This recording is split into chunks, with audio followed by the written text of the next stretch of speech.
what's going on, guys? Welcome to another episode of The Rep. Today, I'm joined by my boy, fellow Lakers fan, fellow Yes, Scott, sir. I Rich. told you. We're How you repping doing, man? Lakers You good, today. man? I'm in this great, man. I'm seeing all the CP0 slander. I'm telling you, it's been good all week. Like, Do you the know what? slander he's been getting has been long overdue. So I was we're gonna here, say, man. bro, they've been talking about CP0, but you're rocking the zero right there. No, this is Goldbrook. This is zero as in zero force in his game. That's what the zero is for. I can't lie to But you. All I know is the zero rings with Westbrook and the zero rings with Chris Paul right now. That's all I'm saying, bro. If we're wait, gonna so when do did about you hold similarity, on? zero So with when did each. you become a Westbrook hater? I thought we used to I'm be on not the here. same page. I'm just saying, bro. Like sometimes we just gotta let it go because this team sucks. But we're here for one thing and one thing only right now, and that is the NBA Eastern and Western Conference predictions and previews. But before we get into that, what have you made of the playoffs so far? I think the playoffs has been great in terms of in past years you always had like Golden State being so dominant, and then even last year as well. Going into the playoffs, everyone was like the Nets are gonna run through the whole playoffs because of James Harden, Kyrie. So I think with this one is the first time we've actually gone into a playoff series where there's been so many quality contenders that you could actually say this team could win. You could have looked at the Bucks, you could have looked at Golden State, you can look at the Suns, you can look at Celtics, Philly. Like there's been a lot of options, and when stuff is a bit unpredictable, it becomes a bit exciting because now every series is fun to watch. I remember a couple years ago when Milwaukee Bucks would play teams like Detroit, and like no one cares, like nobody wants to watch that. But then you've got Milwaukee versus the Bulls. Even though you still feel Milwaukee will win, you still get to see Levine, you still get to see DeRozan versus those guys. So I think it's been one of the best playoff series we've had in some time. And with today, we do start off with the Eastern Conference Finals, and that's between the Miami Heat and the Boston Celtics. With the Miami Heat being the number one seed, are they a bit underappreciated when it comes to the playoffs in general? Because a lot of people are looking at them and thinking, yeah, that you're the number one seed, but you're not that exciting number one seed that a lot of people are seeing. Because I've seen a lot of people actually pick the Celtics this in this series as well. Yeah, I think the thing with the Heat is they lack flair kind of players. So as you said, their best player is Jimmy Butler. And Jimmy Butler is more of a playoff performer than he is a regular season player. Like you look at the Celtics, you've got Tatum, you look at the Bucks, you've got Giannis. Even though Butler does deserve to be in maybe the conversation of the top 15 players in the league, and he does carry a swag about him, but his playing style isn't as flashy. Like he's not going to step back and bomb threes or back down. Like he will have the maybe games that he goes for 40, but Miami team are a team that can win if Butler goes for 18 or something. So they don't have that one dependent, and it's kind of reason maybe I think the Celtics could win as well, just because if you look at all Miami Heat's best players and the people that are going to score the basketball, they tend to have maybe one or two liabilities maybe in the offensive skill set. So if you look at the Celtics, for example, if things are going tough down the stretch, I feel like I can trust Jason Tatum to go and get me a bucket just because of his skill set. And not to say that he aren't of good offensively as well, but you've got to remember these two teams are two teams that are basing their team are based on how great their defense is. So against Philly it could work, but then against a defense like Heat, where against defense like the Celtics, where it's not going to be as easy to come through buckets, which player do I trust more to get buckets against a good defense? And I'm good. I feel like I'll trust Jason Tatum more than I will Jimmy Butler. I'm getting this vibe from you that you kind of feel like the Heat's offense isn't explosive. Like It's not. where you see, like let's say the Celtics, for example, if you said like the things are going wrong, you're kind of saying that okay, if the two isn't hitting constantly, we kind of still can trust the three. Whereas I'm getting the feeling because of how Miami is constructed, they might Yeah, not be able to match the two versus three in that sense. I think in basketball, I always feel like there's two ways where you can get your. I don't want to keep saying buckets because that's how that board on stop guy on Twitter sounds like, and I don't agree with him most times than not. But there's two ways I feel like you can get good looks to score in basketball, and I think that's through culture set where you run plays, you set screen for each other, or you can go through ISO and stuff. Now, as I said, both teams are very good in switching. I mean, both teams are good in protecting the rim. Both teams are good on the perimeter. So then sometimes it's going to come down to, you know what, it's not about what the coach are running for us. Let me go and, you know what, stop the bleeding or break a lead. And I do feel the Heat are best where they, because as you said it a lot of times. Boston's the best coach in basketball, and you see with the lot of sets that Miami Heat run, they run a lot of sets to get open looks.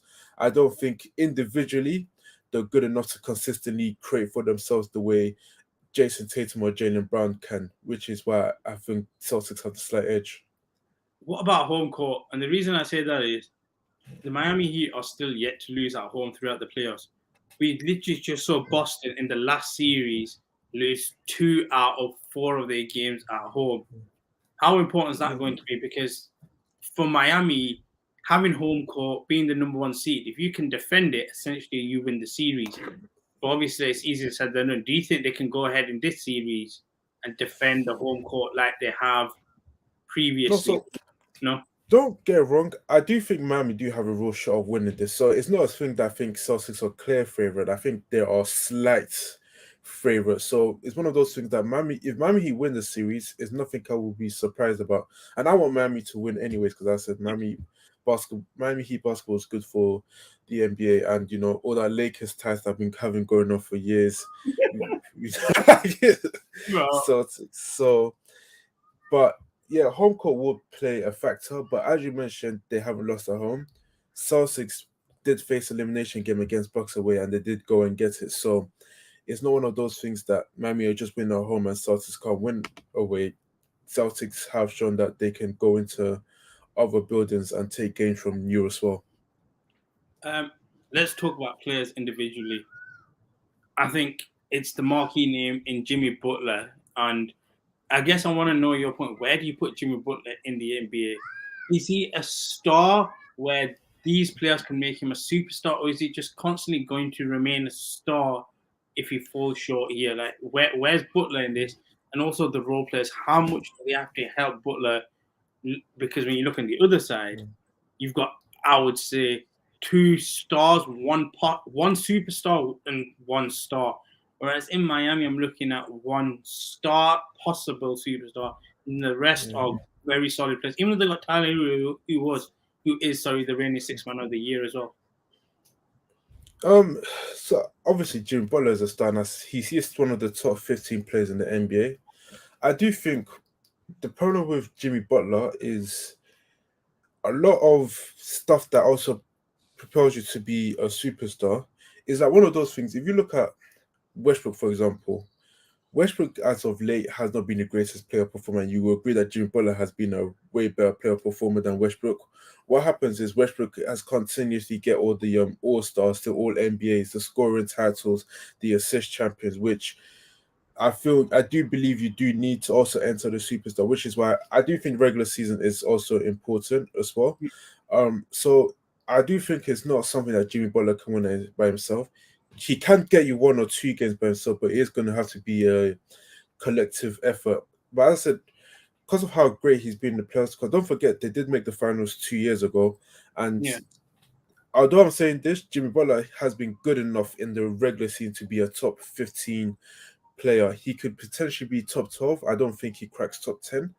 But if he does go all the way, you're going to have to then start giving him that respect, because if the Heat win, it's going to be because Jimmy Butler was their best player. I was going to say, you kind of said it before we move on Boston, the fact that there's a potential the Miami Heat could make 2 NBA finals in 3 seasons. So if that happens, then we have to give him his flowers. But let's talk Boston. They came through the Nets. They swept the Nets. Although I always say the Nets, the series there was, I think the Nets, as much as Boston did win it, boy, the Nets choked that series. Jason Tatum, if he doesn't make that spinning layup at the first game, the second game, the Nets have a huge lead. They choke it. So I give Boston credit, but boy, the Nets choked that series. And then we literally just see them coming off the Buck series where you said yourself, Game 6, facing elimination, they go win that. Then they blow them out at home. How much momentum do the Boston Celtics have going into this particular series? knowing that they are the favorites, quote unquote favorites, but they'll be playing the series on the road. I do think they'll have huge momentum because really and truly, I was one of them. I felt like last season, maybe Celtics championship window kind of like weren't shot.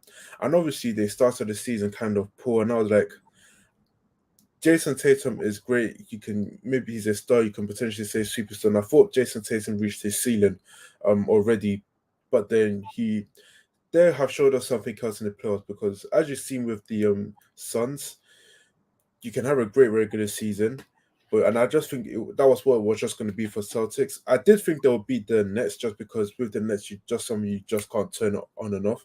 But I did think they will lose to the Bucks because Bucks have that championship DNA now. Even though if they had Middleton, I still think they would have. But then Bucks won the Band-Aid championship last year anyway, so we can't give the excuses both ways. So I do think they'll have a lot of things. Everyone is starting to, take Celtics to be a serious team. You can see their defense. I mean, people are giving them credit for the defense, their offense, and they've got a coach as well. Not to say Brad Stevens was a good coach because he also made 3 conference finals as well. But sometimes you just need a new voice in the change rooms to get over the hump. The only thing I would say about the Celtics is just one of those things. Jason Tatum's really been to 3 conference finals. This is going to be his 4th one.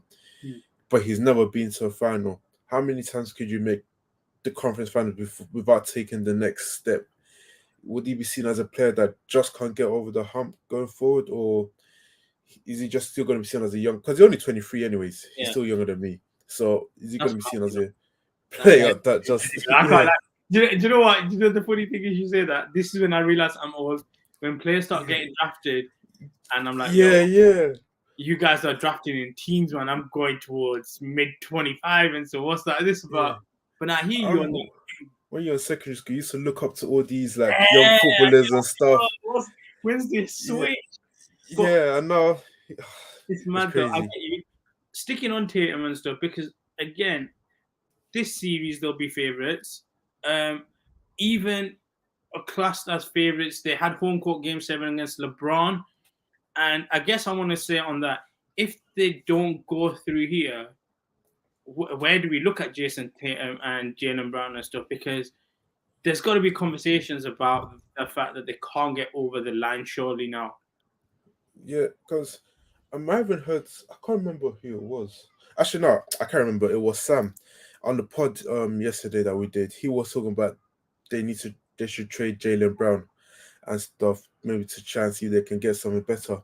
I mean, and the thing is, as I mentioned before, they've been to 4 conference finals, and Jason Tatum said it. I don't know if it was earlier this season, or just towards the end of last year. When they got bounced in the first round, he was like, he felt like before he was taking getting to the conference finals for granted, and it was one of those things that he didn't realize how hard it is because he did it so early. So it's one of those things. If they don't make it again, it might be seen as another lost opportunity because the NBA is also going to get. The NBA has been good this year because the talent has been spread over the league.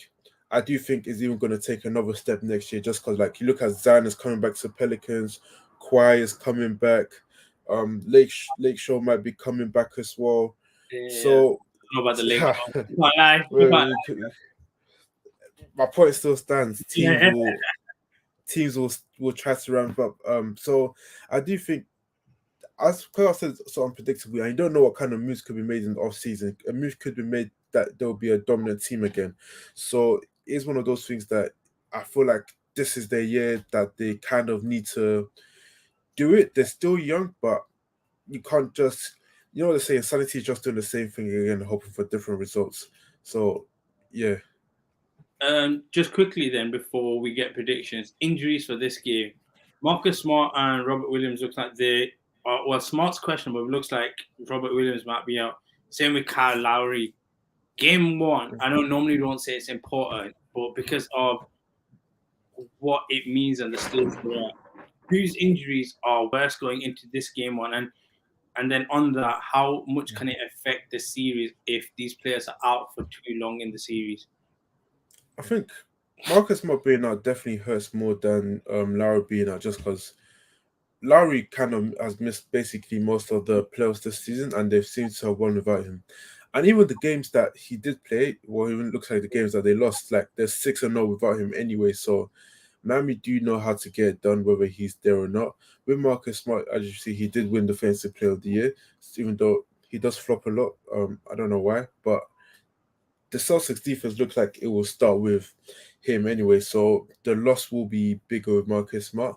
But then, as you also saw again, the Celtics did win, but Marcus Smart seems to be the one that's been there for most of the playoffs, whereas the Heat are going 6-0 without Lowry. What about coaches? I know on one side you've got Spolster, who's been there doing it, and on the other side you've got somebody who's just been brought in now. Yeah, I mean, Is that going to play too much of a factor? Because, like I said, like you said, you literally said it. I say that Spolster's the best coach in the NBA. It has been for years. So that's why I kind of am leaning on Miami. But I want to hear your views. Like, what do you think in terms of coaching side of things? How important will that be if one team goes on a little run and stuff to be able to get that sorted out? I do think both coaches will make the. I think with the series, I think is more to do with if the players can execute the coach's plan properly. Because as I said, we saw Celtics coach with his ability to adjust when like you see the first quarter of Game 7, they kept on going to Lopez. Lopez was blocking shots in the post, and you know what, they made the adjustments. You know what, we can't beat the Bucks in the paint because of what Lopez or Giannis is doing. Let's drag them to the perimeter and they start hitting their shots. So I don't. If the series is lost, I don't think it'll be down to because this person or coach that person. I do think it'll be more to do with if the players can actually implement the coach's strategy into the game better. Go predictions then. Where are you going, Miami or Boston, and in how many games? I'll go Boston in 7. So you think Boston will go to Miami in games win? Yeah, I do think it's a possibility. I'm gonna go, and I want the Heat to win, but I think Boston will see this out.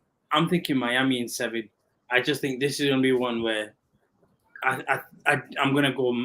People are gonna think I'm mad, but I think Miami go 2-0 up, 2-0. I think it's literally going to be a case of training home court all the way to Game 7. That's why I'm sticking with Miami. But moving on to the Western Conference Finals, and I mean, you can have your CP slander what you like, and do you know what? Just that Pat Bev, he's giving it large on ESPN. So and we need to talk about that. It is the Golden State Warriors versus the Dallas Mavericks, and probably you look at this finals or even the whole playoffs, and you'd say the best player in the entire playoffs or best player in the East and West finals is probably on the worst team, and that's Luka Doncic.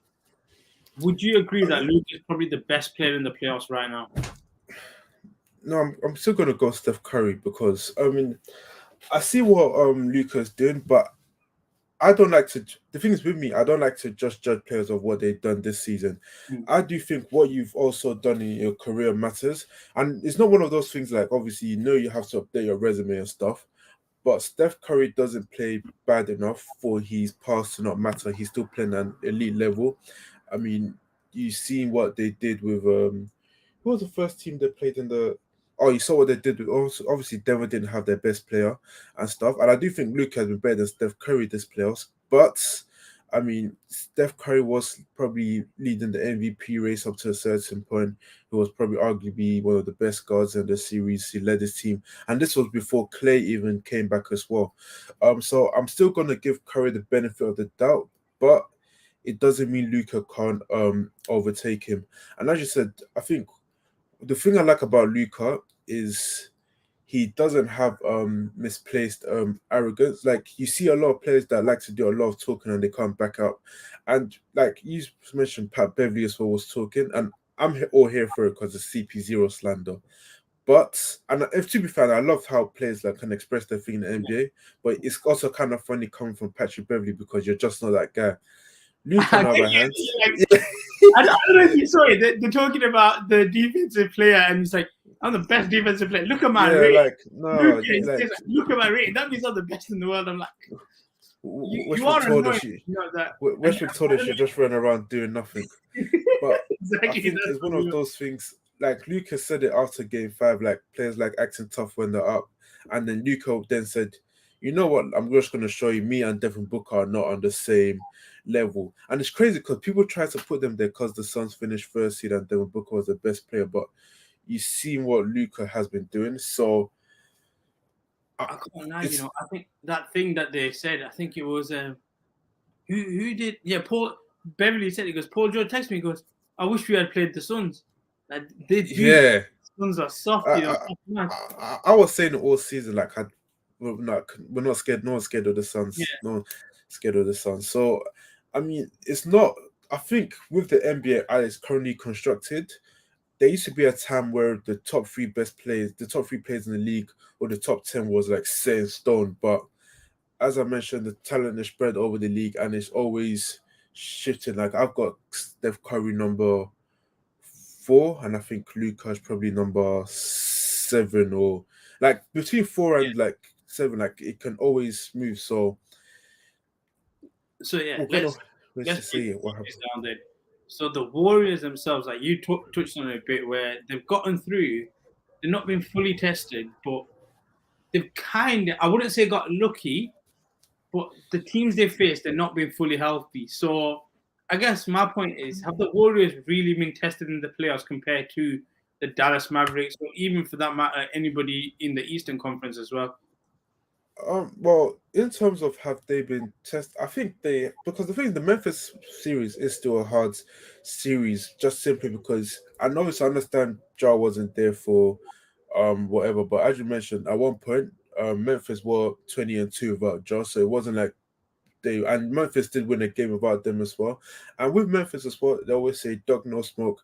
When a team is playing with as much confidence as Memphis do, they fear nothing. So their level goes up another stage and all that kind of stuff. So I won't say they haven't been tested or anything, because I do believe that they have. And I think the Golden State Memphis series ended 6 regardless of whether Ja plays or Yeah, doesn't play yeah, I would anyways. agree with that. Yeah, So I think it ends in yeah, so I do think they have been tested enough. And as you saw with the whole series with, like, let's say the Suns and Pelicans and stuff, it's still hard to reach the conference finals anyways. So yeah, I think they've been tested, and this is a group that has done it before. They're not just new kids on the block. There are teams that have won championships before, been to 5 straight finals. This is their 6th conference final in 8 years. So yeah, I was gonna say on that though, you literally highlighted it for me there. The numbers that the Warriors have done as a team, I don't think any team has actually done that. There's a player, as in LeBron James, that has done that, but yeah, as a team, I can't actually remember that because I call that a real dynasty. Kind of liken it to the Patriots in the NFL, where they're constantly at the Super Bowl and stuff. Here, yeah. it's kind of like the all heads are there, but then they've got new guys in there. Yeah. Wiggy, uh, what, Poole, Puel, Jordan Poole, Finger Kaminga, as well. And I'm Payton just thinking to too. myself, how dangerous is this Warriors team? Like, what are they? Are they a three-headed monster, a 2.5-headed monster? How would you describe this Warriors team in terms of their offensive power and even defensively? Because there's still Draymond there. Clay, Yeah. if Clay's not going to be Clay, defensive Clay because of his injuries, but he can still lock up the best player or second best player. So they still have that Wiggins with his length. So are they? I guess from my point, are they the most complete team right now in the NBA? Well, the most complete team that I would say are left is probably Celtics. But what I would say is, if they're all firing, because I remember, I think it was Nuggets versus Golden State game 3, and like some of the threes that Golden State were hitting, they were firing on all cylinders. And I think when Golden State are playing like that, I don't care what the other team is doing. Like, you're losing, because imagine you just got Clay comes up, he bombs, Steph bombs, Jordan Poole, he's then bombing. Then you've got Draymond Green, he then gets hype, he gets a steal, they throw it on the other side, they bomb Wiggins, then he's just bombing as well. So I do think they have a case for being the most complete. In fact, now to actually think of it, they actually might be the most complete team, because the only thing you might say they lack is presence in maybe the paint, but then you saw what Looney did in game 6, getting 20 was it 22 rebounds or Can't something remember. like. Yeah. Yeah, so and now they've got a new depth lineup as well. So yeah, Wiggins has stepped in. I think people sometimes forget he was an all-star this year. Wiggins. I Whether think that was deserved or not deserved, or it was a down year for the All-Star game, that is yet to be seen. But Wiggins finally seems like he's confident in the role he plays and stuff. So the only thing I would say, I think defensively, as you mentioned before, Luka is one of the best players in the league right now at handling mismatches. Like he looks like a player that just, you know what, if I want this player, the amount of time he picked out Aiton in game 7, he can do that. So like I understand the whole defense and stuff, but it's one of those things. If he wants to hunt down Steph Curry, it's going to look like he's going to hunt down Steph Curry. So I don't think it's going to be a situation where you're just going to stick Wiggins or Draymond on him and it's just going to continue the whole way through. what about Steve Kerr? Like, I think there's question marks about him in the sense that, because he's got the best players, he can do this and that. It's quite comfortable. Is it time for Steve Kerr to get his flowers now? To be like, do you know what? As much as you've had like good teams, you deserve your flowers now for what you're able to consistently produce. Because I feel like one player now that's getting his flowers from some people who might not have now, probably LeBron James, for how easily he was making NBA finals. Can we say Yeah, the same for Steve Kerr in terms of coaches for how consistent he's been with the Warriors? Considering last year was a down year, but yeah. aside from that, they've kind of been the class of the Western Conference. I would say the biggest thing that with Steve Kerr is stuff that you've seen plenty of times that even teams that go on a big run, like sometimes you just get tired of hearing the same coach's voice. And I think maybe I won't call it reinvent himself, but it doesn't look Steph Curry, Klay Thompson, and Draymond Green doesn't look like they're tired of hearing Steve Kerr's voice. So there must be something he must be doing right to continuously reinvent himself. Because in terms of the whole basketball stuff, I do think maybe that I won't say it takes care of itself, but Golden State have had continuity since like God knows how long. So it's not one of those things Steve Kerr has constantly had to rebuild the team. Like the core of Golden State has constantly been the same with Draymond. So I do think the most impressive thing is to actually keep his voice still relevant within that organization to keep going year after year after year. And what about the Mavericks? Like, it goes without saying that if Luca needs to be Luca to have a shot, but outside of Yeah. that, are we looking at guys like Dinwiddie, Brunson to Yeah. have games like they did in Game 7 to kind of just be competitive in this series? Or can they have Luca and +1 to be doing well and be competitive? They need like 3 guys to be going all out. Obviously I wouldn't say Dinwiddie would need to start scoring 30 points a series to win this thing, but I do think it will be a stuff that he will need to get help from his supporting cast. Because I said Luca and the Mavs, they play better when the teams are able to, like, for example, Bruce Brunson gives them the support that he needs. If Luca just going for 50 points and then everyone's giving single digits, it just doesn't work because you saw it like last year as well. Luca tires out in every fourth quarter. So he's going to need some kind of help. I mean, Jason Kidd as well has done a great job. I keep saying it, he's the real coach of that Boba championship. No, Oh yeah, yeah. Vogel. See, I used to say this to So, you, and I said it at the time, but it's just a waiting game where Jason Kidd will replace Frank Vogel, but then obviously he yeah. went down. Obviously, Vogel stayed, but I also personally believe that he was going to be our coach going forward. But yeah, carry on. Yeah, so it was one of those things. I think if everyone can just do solid production, or at least just give them your average, give them just do your sport. If you're there to shoot threes, at least give 35%. Because I do think Luke will also take his game to another level to take more pressure off his supporting cost. So I'd say I'm not gonna look for 30 points a game from Dinwiddie, but can you give us 15 a game? Brunson, can you give us the normal 20 a game? And then you let Luke and your defense take care of the rest. I was gonna say, so you touched on it kind of with Luca there quickly, but is there a possibility that Luca might have to do a bit too much, and then going into Game 4 or Game 5, he may tire out to the point where this ends in like 5 games or something? Or can you see Luca pushing it through a bit longer? Well, I don't know because as I said, conditioning has never really been the best in the NBA, and this has been the furthest that he has been in the postseason. As you saw it, there were many times against the Clippers, he will score like 20 something points in the first half, and he only give you 10 points in the second half just because, like, and then he starts breaking his shots because he can't get his legs under him no more. But as I said, I do think maybe he played himself into a lot better shape during the regular season. I do think if he's gassing out, it's more to do with how he ends up towards the end of the quarter. I don't think it'll be to do, or he can't go no more in game 5, 6. I do think he will have to do more than he did against the Suns, but I mean that's what happens when you're a superstar. When you're a superstar in the league, your team requires more out of you. So yeah, and I do think he knows that he's been playing with big boys since he was like God knows how long. So Was it Luca that said it's easier scoring here yeah, than it is in yeah. the Europe and stuff? So yeah, you're right on that because he's been doing it for a long time. One last thing then before we get your prediction. Are the Mavericks underappreciated in this series or undervalued? Because it seems like a lot of people are kind of blindly picking the Warriors to make another finals I because mean, everything about. yes.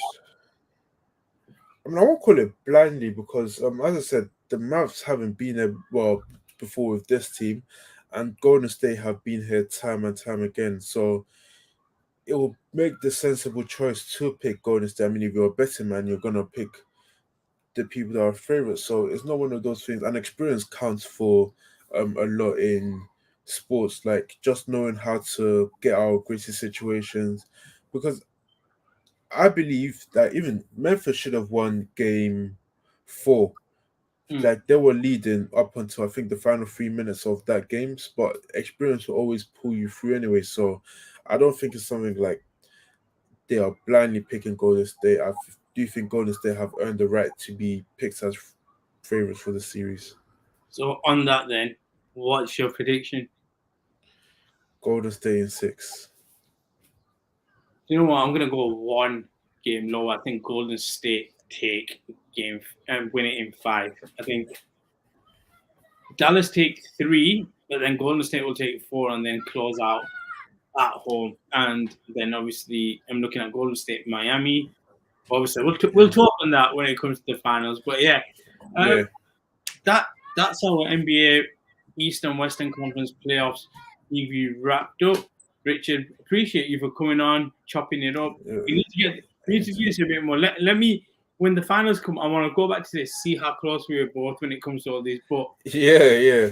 I think the one thing I'm going to say is I do think for some reason, and I've got a weird feeling about this, but I think Butler's going to do something special this in the Eastern Conference Finals where people are going to sit up and be like, we knew you were good, but we didn't expect it. I don't know why. I just feel like he's going to be that guy.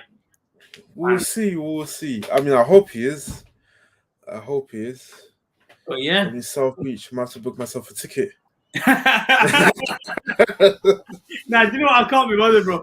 Flights, airports, all that thing is just not for me, man. I hate it. I can't be bothered, man. It's too long. But yeah, that's our wrap up of the Eastern Conference, Eastern and Western Conference finals preview and prediction. And with that, guys, love and peace. See.